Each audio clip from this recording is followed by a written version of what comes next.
financial planning, in line with our series of Head Start talks, trying to get you off to a smooth start in 2025 with better discipline in all areas of your life. So we've talked about time management and how time management can help us have better lives in the coming year, about how rationalization of our priorities. We had those conversations with Dr. Evans Dia, how rationalizing our priorities and setting ourselves new plans for the year can help us lead better, fuller and more prosperous lives in the year to come. But yes, that thorny matter of spending and how to organize our finances.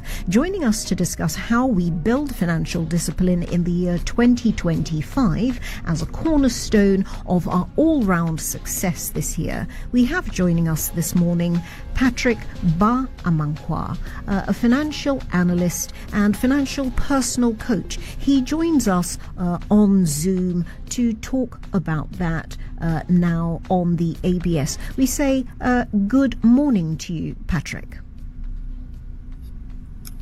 Good morning. I hope you're all doing well. We're all doing fantastic, and we suspect that you are about to make our lives even better for us by giving us, particularly ignoramuses like myself, some sound advice about financial planning. Now, for you, what are the cornerstones of the basics of financial planning, no matter where you're at in your working life or your studied life? Is it all about having a budget, a plan, and sticking to the plan, or is there more to it than that? Thank you very much, and good morning to our listeners and viewers. I think that when we talk about your financial health, in a larger or broader perspective, it goes beyond having a budget and also staying within the budget. There are issues, for example, of the income that you need to make, issues relating to, for example, retirement planning, insurance for yourself, for your properties. All of these things goes into your whole financial health. But having said that, the base or the foundation of having a healthy financial lifestyle starts for me with having the right budget and being disciplined to go by it.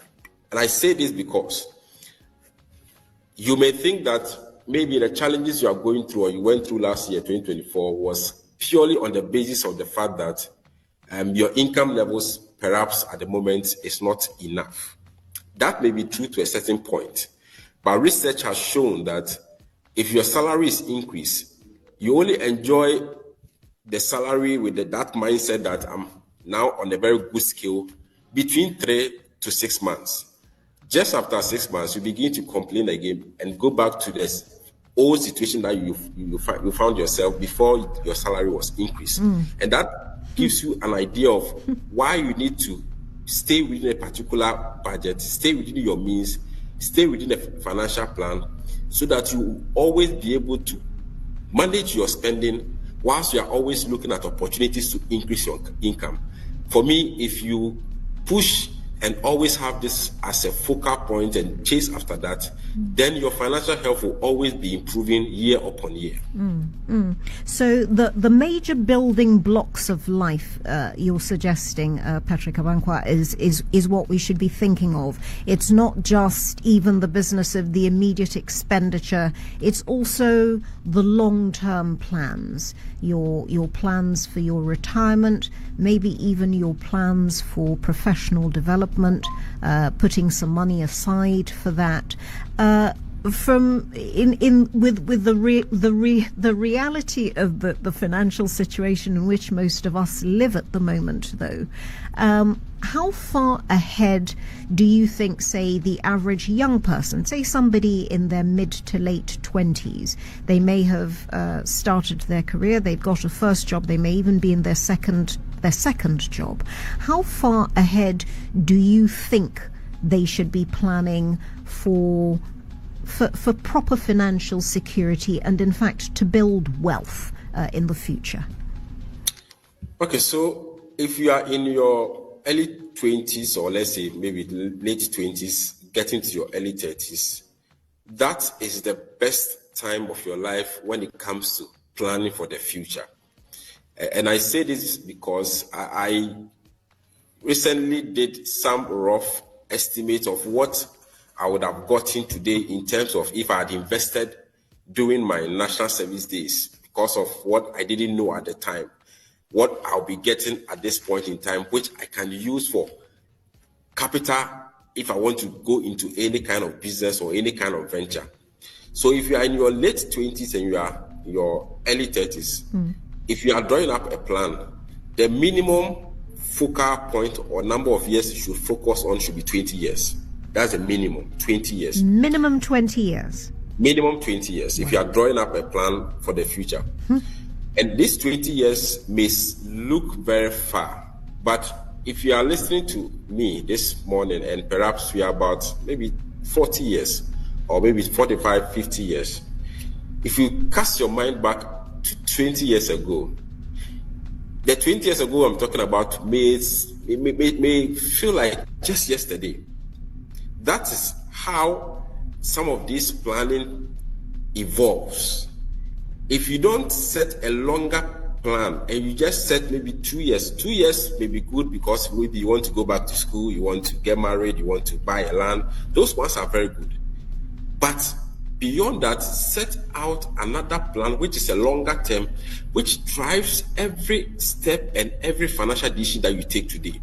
So you are 25 years, you are 30 years, you want to go on retirement at age 60. But you look at around and you look at your parents or people that are in their 50s, 55, preparing to go on retirement, and you see that most of these people are not ready to go on retirement. And that's the fact of the matter. They are not ready. So if you continue to do what they did not to be ready at where they are now, you also get to that point and you also not be ready. And that's why it's always important that once you start work, you commit to a long-term investment plan that forms part of a financial discipline in your life. So you know that for you, every month, you take about 5% of your income into a long-term investment plan because you are looking not just at today. And that investment plan is not to go and buy a land, it's not to go and get married or to do something on a short-term basis, but it's for you to be prepared so that in case something happens at age 45 and you can't work again, that becomes your buffer. In case your health fails you at age 50, that becomes your buffer. So that's the long-term mindset that you need to have as part of the work that you do. If you are in your 50s, then you are looking at a short-term, maybe 5 years, how you can wrap up your life and be able to get there. As part of the financial plan, not just about pension, you also realize that as you build up your funds towards the 20-year plan, you will be able to form or get capital out of that fund in case you decide to go and do your own business along the line. You can decide to start a business out of that fund that you are building for the future if you so wish to do. You can decide to use that to establish maybe a rental apartment that becomes a cash flow if you decide to go on early retirement. And that's the beauty of having that kind of long-term mindset when you are in your late 30s, late 20s or early 30s. So for financial planning at that stage in your life when, as you imply, it's the most advantageous point to start thinking about it because the potential returns on making those early decisions is so great. Can you give us a rough guide to what you think are the main areas? Presumably planning to start a family, professional development, you've mentioned investment nest eggs, saving against a rainy day or against emergencies, and there's pension planning. Any other major buckets that you think people should be thinking of at that stage in their life, in their 20s, perhaps early 30s? Yes, I think I mentioned it in passing earlier, but maybe I need to also drill down on that, and that's what I call insurance, or what we all know as the safe net. So insurance is also something that you should consider, especially when it comes to life of funeral insurance. So actual insurance policies as opposed to saving for emergencies. So there are two different buckets that I see. So emergency for me, maybe some illness that you don't have an immediate savings for. So you had some fund for maybe an emergency like an illness, or you had maybe a family challenge that you needed to get some quick money to sort it out. Those are emergencies. But insurance is for something that you know will definitely happen. So in that case, I don't see things that insurance cover as emergencies. There are things that you know will happen. For example, if you buy a car, you drive your own car, you know that one day an accident may or can happen. So you plan towards that. You have an insurance towards that. In your early 30s or late 20s, your parents ordinarily, by natural order, will go before you ordinarily, and they will be in their maybe late 50s or 60s or 70s. Now the question is, if you happen to be the first child and that event happens, have you thought of the financial burden that puts on you?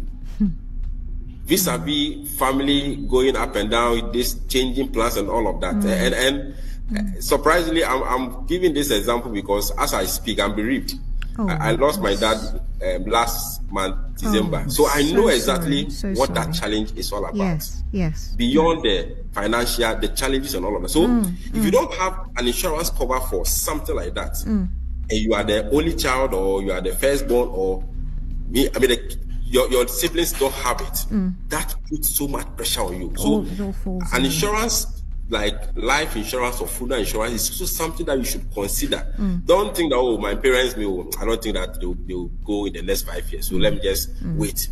That is even the more reason why you should do it, because when it happens, the financial pressure that you put on you, you may end up going for a loan, and that can also derail all your financial plans that you have in other areas. So insurance is also something that you also have to focus on. Then again, you and I, we know that sometimes you draw up your budget, and the truth of the matter is that even if you cut 50% of your expenses, the budget will still not be budgeting in terms of it will not balance. Because as you grow, as you get married, you have kids, your expenditure grows, family commitment grows. And that's where side gig is also very important, or side hustle, or any extra income avenue is very, very important, especially in our economy today, where a research shows that the average Ghanaian, those who earn above 5,000, they are just about 5%. And this research was done by Old Mutual in 2023. Oh gosh. The average Ghanaian, 5% earn above 5,000. It means 95% of Ghanaians earn less than 5,000 Ghana cedis. This is a month. Sorry? This is a month. A month. And ask yourself, what can even 5,000 Ghana cedis do if you live in Accra, Kumasi, Tamale, the major cities? You take out your rent, you take out your transportation, and there's nothing left. So if you don't create avenues to raise revenue from your talent, your skills, your knowledge, consulting, other avenues that you can create, new trade that you can learn, homemade business that you can learn. If you don't create this avenue, what will happen is that you work for 30 years and you will not have anything that you can touch as an asset that you created within the 30 years. Just because every month it becomes a cycle. You get the salary, you use it for the month, it's done, another salary comes. You can't live your life like that. And that's why extra income is very important. There's always an opportunity out there. When I say this, the people say, oh, Patrick, I list a lot of things that I can do. It's not about listing. It's about understanding who you are, looking at the opportunities around you, and exploiting the opportunity. That is how you create extra income or side gig. So which Mr. Abankwa, would you think of as the top priority for financial happiness in 2025? For you, would it be identifying those additional streams of income, finding a side hustle, a second job, a small job you can do on the side, whatever you want to call it? Or is it actually the rationalizing expenses, looking back on how you spend, when you spend, and trying to make savings? Which for you is the top priority? for me, the top priority is getting the extra income. Yeah. So getting the extra income should be your top priority that you should focus on this year. However, even with that being the top priority, if you don't manage how the cash flows out of your pocket, you realize that you'll be making so much money, you'll not sleep, you'll be working, getting the money, but at the end of the day, your spending habit will still take you to your old position before you started this side hustle. So one, side hustle is important. Look at opportunities, extra income. That's good. That's great. It will up your income stream, make you comfortable for some time. But if you don't look at how the money flows out of your pocket, with time, you come back to the same position that you were before you started the side hustle. Yeah. Yeah, syndrome with which some of us are a bit too familiar, I would say. In drawing up your budget, some people would say, again, the reality of the financial situation in which we live here in a country like Ghana, with the rising cost of living, well, in most countries across the world, I mean, even the most developed countries in the world, the middle class in particular, and the more vulnerable in society have found themselves very squeezed in the past 2 to 3 years by the rising cost of living. Inflation seeming to stabilize in this country, but that does not mean that prices are not still going up. How do you think we can build in the rise in the cost of living as a factor in the way we budget? Do you just, in your own financial planning, say, calculate a 10%, 15% rise in prices from one month to the next and just build that into the planning? Yes, so looking at inflation to draw up your budget is always the best thing to do. However, beyond that, the most important thing in your budget is setting quota for every expense line. Right. And quota here, I mean setting an upper limit for each expense item. Right. So let's say you pick power at home or electricity at home. You say that because my salary is X amount, the highest I should use in a month is, let's say, 400 cedis. That becomes your upper limit. Now, once you set the upper limit, you need to ask yourself, how do I maintain this 400 cedis in a month? That is where you begin to look at what kind of gadget takes more power in a month. What kind of gadget can I suspend at the moment? What kind of gadget do I need to turn off when it's not in use? So, because you have set a threshold, it helps you to drill down to know how you manage that particular line item. You can take, for example, another line item as transportation. Maybe as we speak, your salary is going to be increased by maybe 10% or 15% from 2024 to 2025. If you're lucky. But your transportation cost is increasing by, let's say, 20%, because you still want to take, maybe you charter the vehicle, Uber or whatever you want to do. But I realize that as you look at the increment in the extra 20% on the fuel cost or the transportation cost, that is not able to match up with your income increase. So then you set a cap. Once you set the cap again, it now tells you, okay, there are days that you need to drive your car. There are days that you don't need to drive your car. There are days that you need to take an Uber. There are days that you need to take a truck, because you are working towards a budget. And why are you doing all of these things? You are doing it because you know that the moment you go beyond a particular quota for a line item, it affects another item. It affects another expense line. And if it continues to affect other expenses, you realize that eventually what is going to suffer will be your investment. So you realize that end of the month, you're not going to do any investment.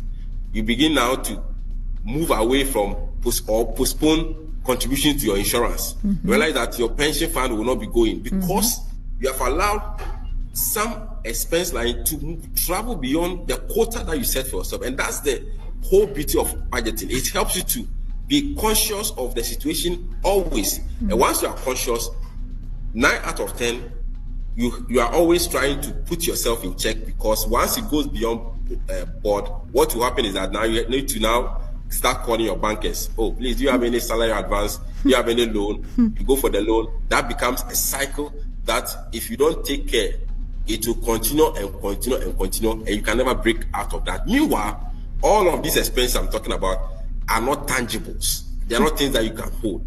Even if it's school fees, that one you can say, okay, I'm building the child's education, and you can hold it in future. But most of them goes into transportation, goes into food, things that if you want to check back 10 years time, 5 years time, you cannot have any evidence of what you use the money for. Consumables. Yes.